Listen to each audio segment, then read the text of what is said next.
Gibsonton was here. A man by the name of Gibsonton had this, was all farmland. And in about I'm not sure of the date here, 31, 32, 33, right in there, there was a couple, Eddie and Grace LeMay, who operated what we call a cookhouse.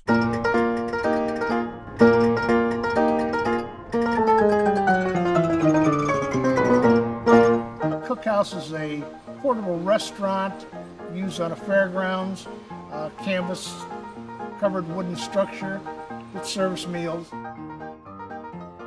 There were a number of big sideshows during the 20s, 30s, 40s, and 50s that operated on carnivals and circuses throughout America.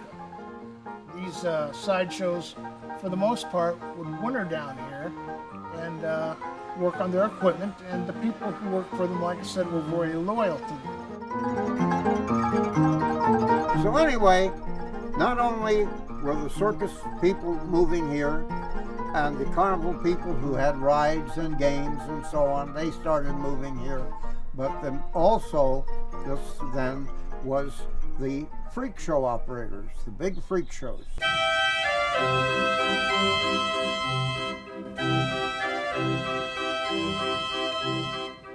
It would not be unusual to go to supper at the Giants camp and see Frank Lentini, the three-legged man, the fat lady and the bearded lady, and the Siamese twins all having dinner together.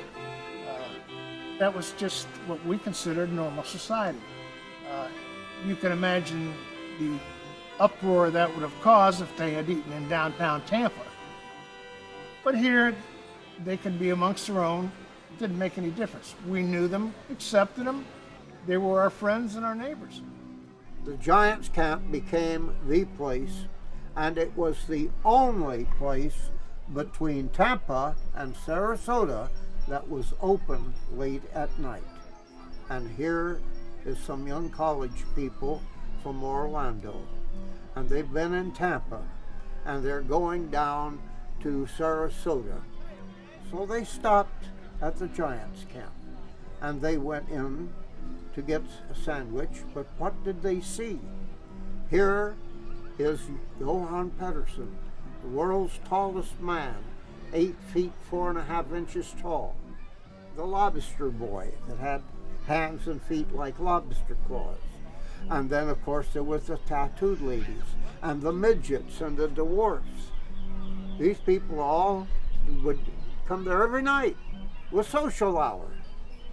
And these young people who had never seen anything like this, one of them had been drinking a little alcohol. And when they went in and they saw all these strange people, oh my God, let's get out of here.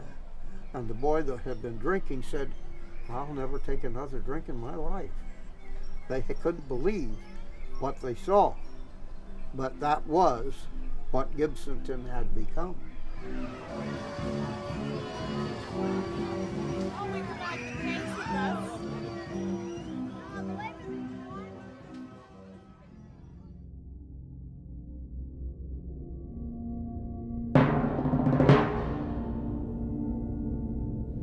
Well, society's changed throughout the years. You know, society isn't the same naive society that it was in the 20s and the 30s. Consequently, Gibsonton isn't the same society it was in the 20s and the 30s. As I said, all the human oddities are gone. People come here and ask me, well, where are all the freaks? Well, they're buried in the Hackney Cemetery over here. Even now, in the wintertime here, you drive up and down the streets and you'll see all kinds of rides have been erected and people are painting and doing work on them and so on.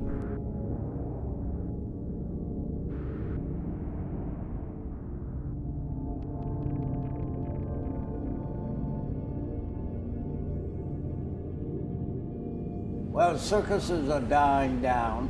A lot of people are not making it. I know a lot of beautiful young performers that are getting contracts, but they're mostly out of work because they want bigger money. The circus people want more money, everything. Circus producers do not want to pay for it. They don't want, the carnival people, they will be around here, and I think Gibsonton, and I would say probably within 10 years, it's going to pop. It's going to open up. Imagine being a small 10-year-old child standing along the road watching a circus parade, seeing an ornate cage wagon being pulled by 6 perfectly matched white horses, an elephant and a lion and a tiger in the circus parade. How amazing that must have been. Nowadays, it's not amazing.